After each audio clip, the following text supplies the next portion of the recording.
Assalamualaikum warahmatullahi wabarakatuh. Halo semuanya, salam sejahtera untuk kita semua. Dan semoga teman-teman yang mendengarkan podcast ini dalam keadaan sehat, sentosa, amin amin ya rabbal alamin. Pada kesempatan kali ini kami akan melakukan sesi podcast yang bertujuan untuk menyelesaikan salah satu tugas kami dalam mata kuliah rancangan kurikulum. Tapi sebelum itu biarkan kami untuk memperkenalkan diri kami terlebih dahulu. Yang pertama adalah saya Diego Alfa, lalu selanjutnya ada Ambatullah Yunus, dan juga ada Sri Octavia, dan yang terakhir adalah Yulia Ramadhani. Yang mana kami semua merupakan mahasiswa dari PTG Undri, calon guru dalam jurusan pendidikan sejarah. Dan narasumber dari podcast kami kali ini adalah guru paman kami sendiri, yaitu Bu Purna Susanti SPD. Gimana kabarnya Bu? Alhamdulillah, baik, sehat. Juga terima kasih pada Ibu yang telah meluangkan waktunya untuk men-tag video untuk podcast ini. Juga tema podcast kali ini adalah strategi pembelajaran berbasis pemahaman melalui pendekatan WR2 atau WHRETO, yang mana tema ini sendiri mencerminkan fokus pada perencanaan pembelajaran yang terstruktur dan efektif sesuai dengan prinsip WR2 tadi. Yang mana ini untuk meningkatkan pemahaman dan keterlibatan peserta didik. Dan prinsip WR2 sendiri adalah kerangka perencanaan pembelajaran yang dikembangkan oleh Wiggins dan McKinney dalam model Understanding by Design. Dan juga prinsip ini membantu guru untuk merancang pengalaman belajar yang terstruktur dan bermakna agar peserta didik mencapai pemahaman yang dalam. Jadi sebelum masuk ke tema utamanya, izinkan saya pribadi untuk bertanya Ibu dulu. Dengan pengalaman Ibu yang sekitar dari 15 tahun ya Bu, kurang lebih. Bagaimana menurut Ibu sendiri tentang sistem pendidikan Indonesia dan kualitasnya, apakah tiap tahun makin naik atau malas dari sudut pandang ini? Untuk kualitas pendidikan di Indonesia, karena dari beberapa pergantian kurikulum ya, ada kurikulum mereka, kurikulum 13 sebelumnya, untuk mapel sejarah sendiri, ya kalau menurut Ibu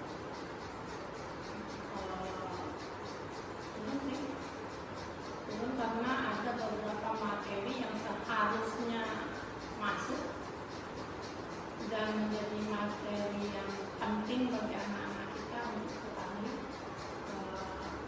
di kurikulum mereka ini tidak misalnya materi disertasi. Terus itu untuk materi sejarah. Kalau untuk secara keseluruhan dengan tidak adanya anak standar nilainya, misalnya nih kita di kurikulum mereka nilai itu kan mau 10, 20, 30 nggak ada masalah, sepanjang bagus. Tapi kan ada tuntutan anak itu harus naik kelas ya, aja ya macam anak tuh sikapnya ya akhirnya kita naik kelas kan tuntutan. Berarti dari itu sendiri kalau di kurikulum mereka dari formalitas sama simbolis itu sebenarnya. Iya. Kata menggunakan akhlak yang menentukan sebetulnya. Terus tadi standar nilainya, kalau nilai 10, 20, 30 oke aja bisa naik kelas. Berarti kan anak tidak dituntut untuk menggali kemampuan, untuk mengasah kemampuan. Karena dia pun berprinsip adalah nilai 50, 60 tak apa-apa, kan tetap naik. Kalau di kurikulum 13 itu masih mending 3 mapel di bawah KKM 3 mapel di bawah KKM itu masih dalam pertimbangannya, boleh naik kelas. Kalau udah 4 mapel itu nggak boleh lagi, berarti 13. Terus kalau karena dia kan jurusan, kalau yang di jurusannya itu kalau KKM walaupun satu dia harus tinggal kelas, jadi anak itu tetap berusaha untuk menuntaskan pembelajarannya, mapelnya. Kalau sekarang mau 5 mapel pun di bawah KKM tetap aja tidak ada masalah. Jadi sebetulnya sekarang ini sepertinya keinginan belajar anak ini yang kurang.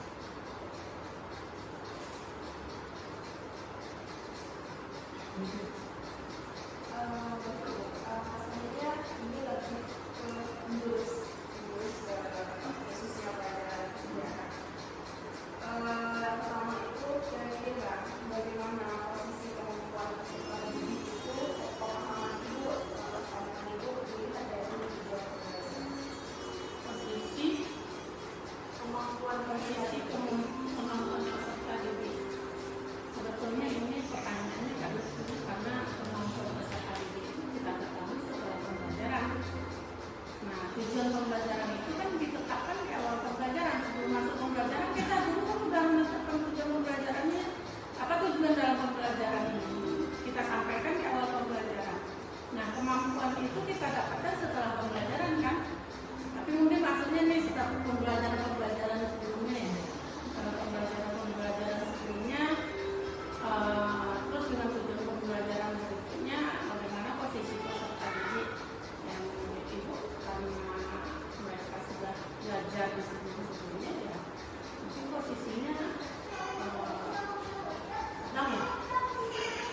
sedang posisi kemampuannya ya, karena dia kan belum masuk ke pembelajaran. Menurut ibu seperti itu, karena kalau disebut nanti di atas atau bagus ya, kita kan belum tahu nih pembelajaran seperti apa ya. Apakah kemampuannya itu bagus, apakah sedang, atau apakah kurang bagus, tapi tetap aja kita inginnya kan anak belajar punya kemampuan yang bagus kan. Lalu gimana caranya mengubah pemikiran untuk melibatkan semua peserta di dalam kelas itu dalam ide-ide besar? Kita mengubah pemikiran mereka dalam untuk melibatkan ada peserta didik itu terlibat dalam ide-ide besar. Atau maksudnya terlibat dalam pembelajaran kan, lebih aktif ya di dalam pembelajaran. Ya sebenarnya harus punya punya tujuan nih. Dia pengennya muridnya dalam pembelajaran ini seperti apa nih.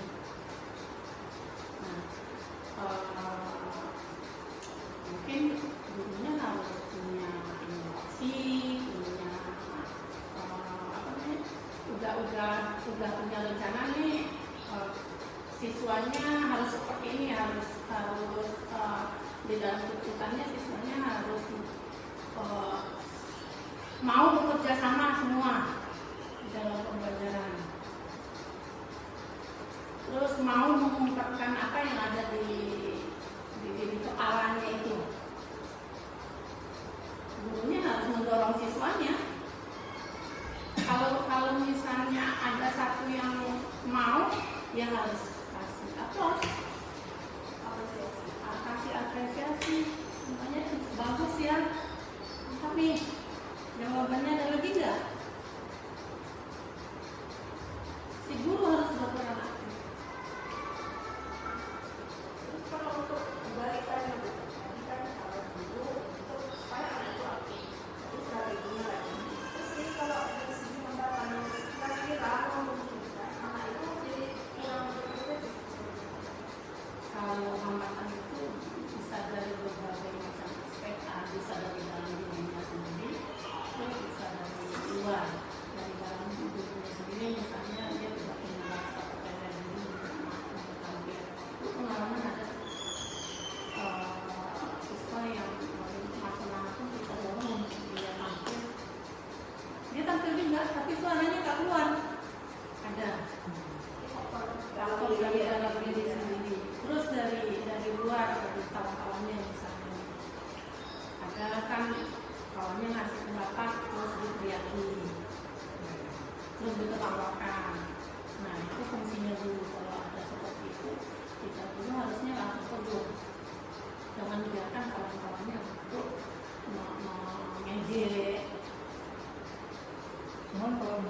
sebagai seorang guru tadi, sebagai seorang guru, gimana cara kita supaya pendekatan pendekatan, jadi setiap kali masuk ibu selalu suruh dia selalu setiap diskusi dia wajib bacakan, walaupun dia baca dengan suara bergetar, suara tidak keluar, ya kita harus ibu sampai suruh bacakan, paling tidak dia baca, ada yang dibawanya dibacakan.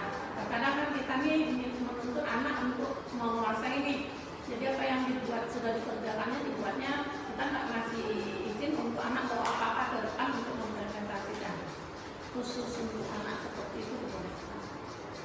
Ya, dia punya kepercayaan diri, oh aku ada nih bekal untuk nanti. itu kan ada perubahan ini?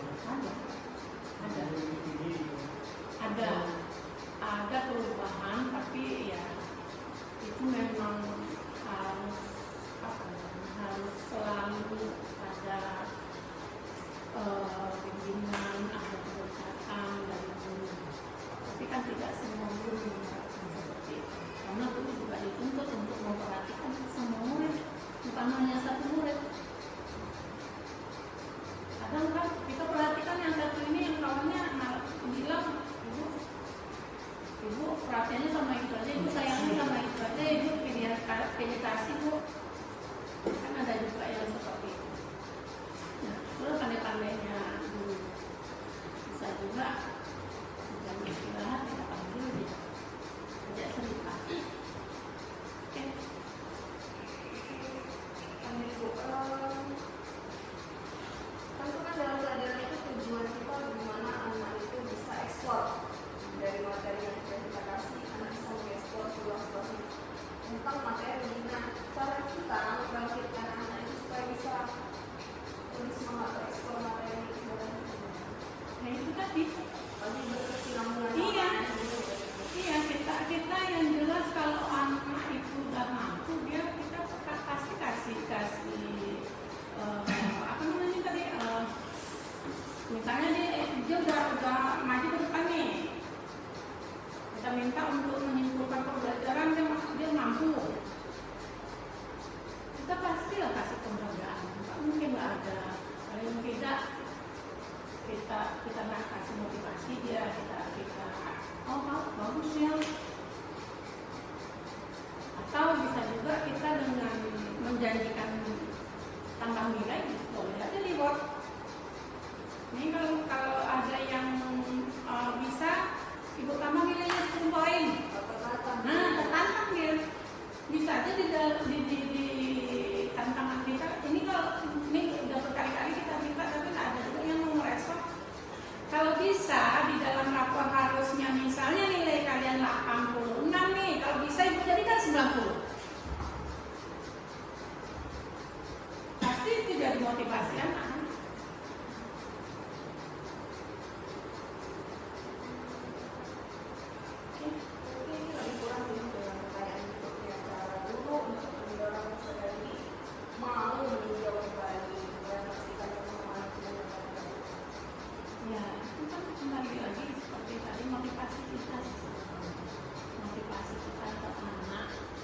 Terus penghargaan kita ke anak, terus yang jelas cara kita ke anak seperti apa.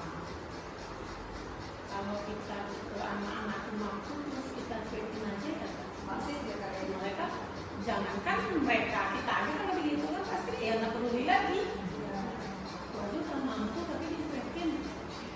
Tapi kalau anak itu mampu, kita kasih reward, kita kasih apa namanya, pokoknya kita kasihlah motivasi ke anak. Bisa aja janji-janji manis yang harus kita realisasikan, nggak bisa tidak. Kalau anak kan pasti teringat, ibu tuh janji loh kamu nilai aku, tapi enggak loh, nilainya tetap segini. Atau bisa aja ketika UHA nih, kita janjikan UHA nanti ada 10 soal. Kalau bisa kalian jawab soal yang ini, kalian cukup mengerjakan 8 soal. Pasti banyak yang akan menjawab.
kalau ada acara komunikasi sekarang ada anak itu secara mata kalau yang lebih mungkin saya akan lebih pinjam sama aku. Itu mungkin sebetulnya lebih ke CDK sih, tapi kita dulu juga punya, harusnya juga punya kemampuan Lagi yang ada mengajar. Kadang-kadang nih ada anak misalnya nih anak yang mereka harusnya dia mampu menyerap pembelajaran dengan kriteria kita harusnya segini tapi tidak sesuai dengan ekspektasi kita. Nah, itu kan tidak bisa kita bertanya anak di bawah tahun, pasti kita nanyanya dengan kita pribadi tidak boleh diketahui yang lain, mau kawannya, guru yang lain, tanpa seizinnya kita tidak boleh kasih tahu. Itu di sana bisa kita agak bercerita, mungkin dia kalau kita bertanya langsung dia nggak akan jawab, tapi bisa kita ajak cerita dulu, kita cerita tentang kawan-kawannya, terus mungkin dari segi kawan-kawannya ini tidak ada masalah. Berarti ini berasal dari dengan rumahnya mungkin atau dengan gurunya mungkin. Jadi kita yang berinisiatif untuk mengajak anak untuk mengevaluasi dirinya. Jadi dari evaluasi itu kita akan Ini apa permasalahan ini? Kalau mereka sampaikan untuk ada di rumah, bapak sama mama lagi kerjanya jadi nggak bisa belajar, atau bapak jangan bilang sampai saya sering itu bukan sering sekali. Bu, saya punya adik sekian orang bu, terus saya pulang sekolah saya harus kerja ini. Terus kalau saya ngajak main, saya nggak bisa pergi main. Setelah saya jadi depannya itu terjadi. Anak dituntut untuk mengemban tanggung jawab orang tua. Dan di sekolah ini ada dijumpai anak yang bekerja. Ibu pernah punya murid tamatnya tahun kemarin jam 11 malam itu dia bangun terus siap-siap jam 1 dia mulai kerja sampai jam setengah 6 pagi. Setengah 6 selesai itu kerja di pemotongan ayam. Jadi jam-jam 1 itu dia mulai membersihkan tempat pemotongan ayam itu, terus mulai motong ayam sampai pengantaran ayam sampai membersihkan kandang. Ya otomatis dia pastikan ada nggak pastikan. Sering dapat keluhan dari guru karena kebetulan itu kelasnya jadi tidur aja terus. Karena itu anak tidur aja nggak ada belajarnya. Awalnya nggak tahu permasalahannya, terus ditanya dia nggak menjawab. Nah, belakangan setelah beberapa kali panggilan dia, itu bukan panggilan orang tua dulu, pasti anaknya ditanya apa permasalahannya. Kalau permasalahannya ke orang tua, baru orang tua dipanggil. Ini cuma masalah. Dia cerita, saya kerja dan ibu nggak langsung terima dan atau tidak langsung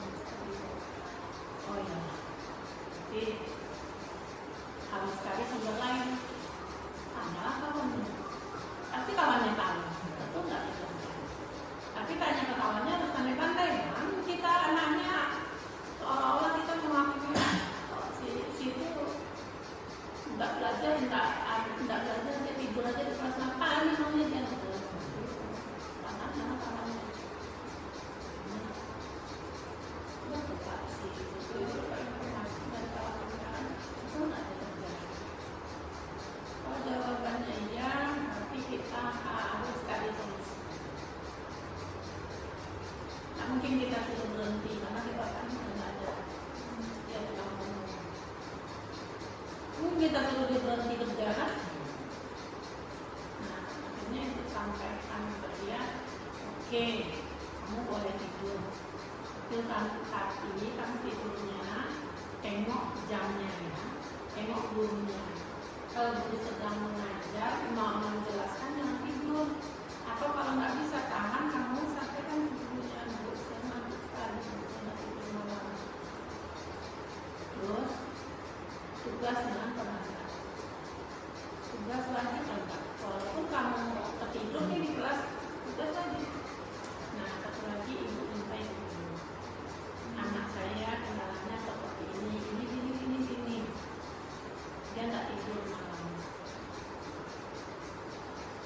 Ada guru yang merumuskan anaknya. Kalau kita udah sampaikan ke guru, kawan-kawan guru pasti mengerti.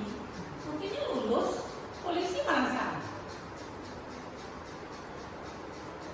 Lulus polisi. Alhamdulillah. Lulus murni. Kalau kata orang lulus polisi bayar denda.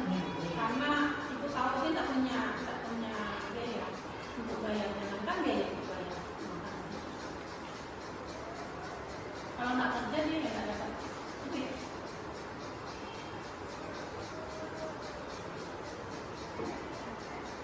Berarti yang mau itu mau ada langsung itu harus langsung berikutnya juga. Panggilannya tanya apa permasalahannya. Ya pandai kita lah cara pendekatan misalnya. Jangan kita langsung ngapain kamu tidur aja di kelas? Atau kamu yang ada anak tuh nggak lepas. Karena kan ada beberapa Iya. soalnya kadang-kadang ada beberapa bulan yang itu kan. Nah, itu fungsi wali kelas. Salah satu fungsi wali kelas. Karena kalau di sekolah wali kelas itu orang tua anak di dalam kelas. Kalau orang tua dia pasti mau yang terbaik untuk anaknya. Ya kan? Pasti tidak ada orang tua yang mau menjerumuskan anaknya.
Berarti supaya membuat anak-anak tertarik juga sama gitu. Untuk membuat anak tertarik dalam pembelajaran sama, kita tahu dulu anak itu sampai di mana batas kemampuannya, bagaimana kemampuannya menyerap pembelajaran, minatnya di mana, bakatnya di mana. Ada sih bagusnya, tadi ada pertanyaan dalam kurikulum yang berbeda-beda itu bagaimana pembelajaran sekarang tadi ada kan? Sebetulnya ada juga sih bagusnya, ada juga bagusnya kurikulum sekarang ada. Anak tuh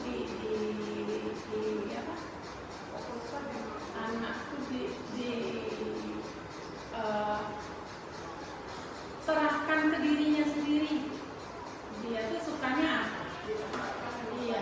Dia misalnya anak tuh kalau dulu kita pukul rata harus dapat segini, harus pandai semua bidang. Kalau sekarang enggak. Ada juga yang anak tuh pintarnya, bakatnya di seni. Nggak mungkin kita paksakan dia harus dapat nilai di matematika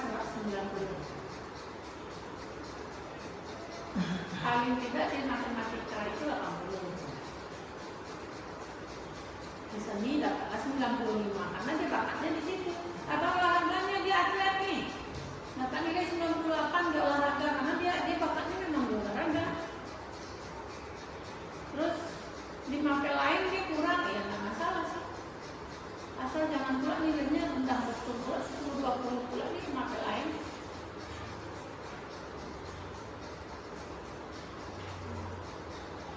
Oke. Nah, next, dua pertanyaan lagi. Cara kan sering di sekolah kadang butuh dan prepare nih maksimal. Itu kan semuanya ada kegiatan sekolah. Itu kan kegiatan pembelajaran kan semuanya berjalan begitu. Jadi bagaimana menyesuaikan RPP yang sudah dibuat? Kalau apabila ada kendala atau kondisi di lapangan. Kita udah bikin rencana pembelajaran yang pertemuan hari ini. Terus ternyata tiba-tiba ada kegiatan di sekolah yang mendadak yang tanpa kita ketahui sebetulnya. Ada beberapa jam itu kita alokasikan untuk kegiatan yang tidak tentu. Kita bikin misalnya rencana pembelajaran untuk per semester. Dalam satu semester itu misalnya ada 32 JP, ada 16 kali pertemuan nih. 16 kali pertemuan berarti 32 JP. 32 JP itu biasanya 4 JP itu dialokasikan untuk kegiatan yang tidak tentu. Misalnya seperti itu. Kalau kita buat di program semesternya, per semester. Di prota atau program tahunan juga seperti itu, ada alokasi waktunya yang kita tetapkan beberapa JP untuk kegiatan yang mendadak seperti itu tadi. Bisa aja tiba-tiba di sekolah ada kegiatan kita nggak tahu nih. Contohnya nih hari Selasa depan ada cuti bersama kan, sementara di kalender kan tak ada tanggal merah. Iya kan? Nah, Selasa itu ternyata kita udah bikin perencanaan nih untuk pembelajarannya harus seperti ini, harus ini yang dicapai ini. Nah, kalau di prota atau program tahunan atau program semesternya kita udah bikin, itu kita tinggal nah ada jam yang bisa kita alokasikan. Oh, ada JP yang bisa kita pakai. Atau kalau kita belum bikin program semesternya, sementara kita bikin nih untuk pertemuan ini kita udah bikin nih, ya. Tapi tidak berjalan karena ternyata ada kegiatan. Nah, itu kita bikin ulang lagi. Rencana kita evaluasi lagi, revisi lagi. Kegiatan yang tidak jalan ini sementara nih minggu depan harusnya materinya udah masuk ke materi ini. Bisa kita mundurkan kalau ada waktu yang kita tentukan, bisa kita mundurkan materi berikutnya. Tapi kalau misalnya nggak ada waktu yang kita sediakan, sementara kita udah mau dekat ujian nih, materi harus selesai. Itu di pertemuan berikutnya bisa kita buat rencana pembelajaran. Pertemuan ini dengan pertemuan minggu depan itu kita gabungkan, terus kita jadikan satu pertemuan bisa. Tergantung kita ngakali aja. Iya. Tapi biasanya kita kan saat minggu sebelum ada kegiatan tuh biasanya udah ada dapat info kayaknya kita nggak belajar nih, atau hari itu kita nggak belajar, sebenarnya 2 hari lagi nih kita nggak bisa masuk karena ada kegiatan dadakan. Misalnya kita bisa hubungi anak kan sekarang zamannya udah canggih, ada WA. Biasanya grup kelas itu ada, atau kita punya kontak setiap ketua kelas yang kita masuk kelasnya ada kontak. Kita bisa hubungi ketua kelas, tolong ya sampaikan ke kawan-kawan kamu kalau ada grup kelas, materinya tolong dibaca di rumah karena dibutuhkan, karena kita nggak bisa masuk hari ini, ada kegiatan nih. Kita masuknya dibutuhkan dengan materi yang berikutnya, ini ya, tolong membaca di rumah materi ini dan materi ini. Kalau mereka udah baca di rumah, kita tinggal informasi aja. Iya. Terakhir, menurut Ibu yang paling baik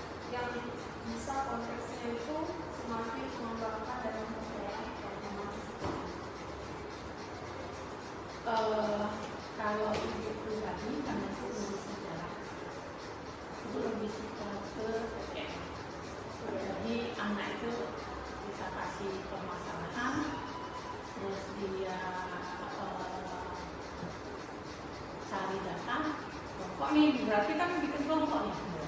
Cari data, terus mereka diskusikan di dalam kelompoknya, terus mereka presentasikan. Itu dengan cara belajar seperti itu banyak yang bisa diambil teman-teman. Nah, dia berani untuk mengungkapkan kata-katanya. Di lingkungannya dulu, kelompoknya dulu sebelum dia presentasi kan kelompoknya nih, biasa kelompok 5 orang nih. Kalau nggak mau ngasih pendapat, tentu kawannya nggak masukkan namanya. Dan kita pun di dalam mereka kerja kelompok kita kan pantau nih, itu ini anak-anak yang nggak belajar, kan mereka tahu kita masih penilaiannya. Penilaian kelompok iya. Formatif itu kan penilaian ketika proses pembelajaran ini sedang berlangsung. Mereka kan tahu kita bawa kertas penilaian. Pasti mereka berusaha untuk dapat nilai pulang kan? Dan jelas berani mengungkapkan pendapatnya. Bisa bekerja sama. Itu modal untuk bekal mereka ke depan, masa depannya. Kalau nggak bisa kerja sama di sekolah, nggak bisa kerja sama dengan kawannya, apalagi nanti masuk ke dunia kerja.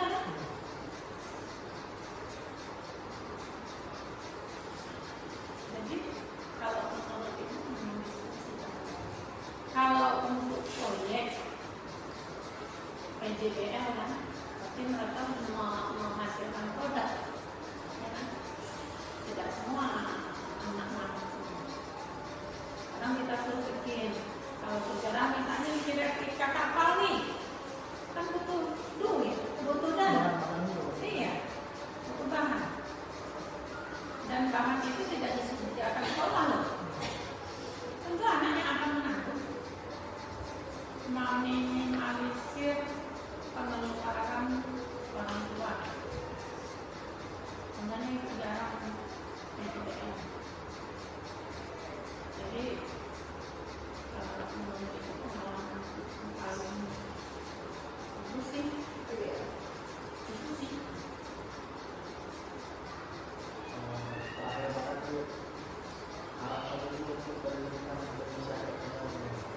Harapan ibu untuk pendidikan Indonesia ya pasti baik lah, karena ibu kan punya anak. Ibu punya anak, tentu ibu pengen pendidikan anak ibu baik. Pengen pendidikan itu lebih dari yang sekarang. Jangan turun. Nggak bisa naik paling tidak di rentang yang bagus, yang diakui oleh dunia luar. Ini kan sekarang kita anak mau kuliah luar negeri aja harus ikut tes dulu karena standar nilai kita kan nggak ada. Pastilah ibu pengen pendidikan lebih baik. Nah, ibu berharap nanti pendidikan yang sekarang karena dia memang basisnya dari pendidikan, ibu berharap yang baik pendidikan lebih bagus. Dan sepertinya harapan ibu sepertinya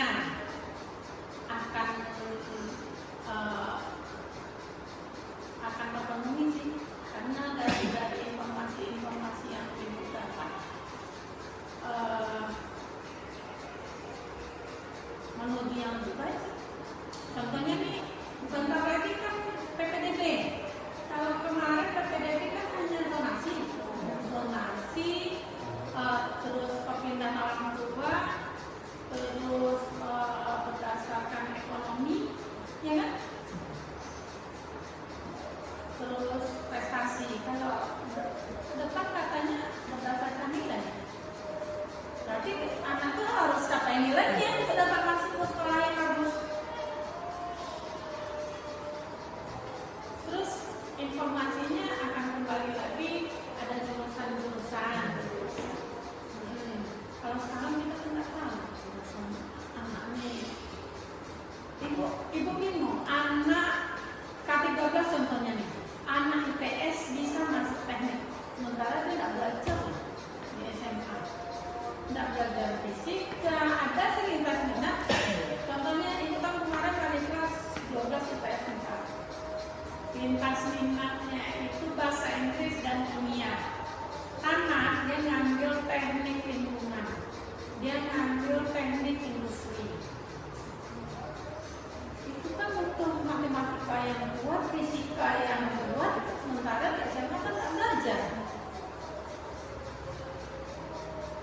yang namanya ini bisa lolos gitu ya. Lolos, lolos. Ada 5 orang kemarin anak kelas Itu lolos yang lolos SN di teknik. Ada di PS tuh. Ada di PS. Lolos SN atau ini gitu. Lolos tes. Tes. 5 orang. Itu kan? Dia bilang ini di statusnya jurusan IPS. Sekolah jurusan IPS, kuliah teknik lingkungan, tugas fisika, kimia, terus dibikin menyala otakku, dibikinnya ini kan hati, ibu ketawa dia, itu baru semester 1, belum lagi yang itu kan semester 1 itu pasti dasarnya kan, umum aja baru kan. Gimana aja semester 5, semester 6 ya kan? Sementara kalau dia perjurusan dia kan memang memilih jurusan sesuai kemampuan dan bakatnya. Memang itu juga dari siswa ya, kenapa sampai siswa mengambil macam itu? Kenapa siswa ngambil jurusan Apakah ada info dia bahwa jurusan ini sebetulnya bukan seperti itu. Kenapa anak siswa itu ngambil jurusan itu? Terkadang dia coba-coba. Terkadang dia nggak tahu jurusan apa mau diambilnya. Itu teman. Terkadang menurut historian teknik dia nggak tahu teknik itu seperti apa. berarti itu kayak kalau di sekolah di kemarin guru BK itu bimbing gitu Ya, ya. harusnya di TK. Kamu kalau bimbing Tapi kan ketika tes itu kan mereka sendiri. mau yang kasih. Tes itu mereka sendiri yang mana. Jadi IPS bisa seperti ini. Udah. Kamu kami nggak bisa. Kalau misalnya IPS itu Wipa ya. kalau IPA ada EC namanya itu yang campurannya. Kalau IPS dulu nggak bisa ke IPA. Kalau IPA bisa ke IPS. Contohnya bisa dulu kan dari IPA ke IPS. Wipa Lain.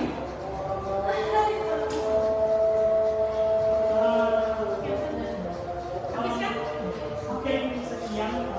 Terima kasih Pak Ibu yang telah waktunya sekali lagi.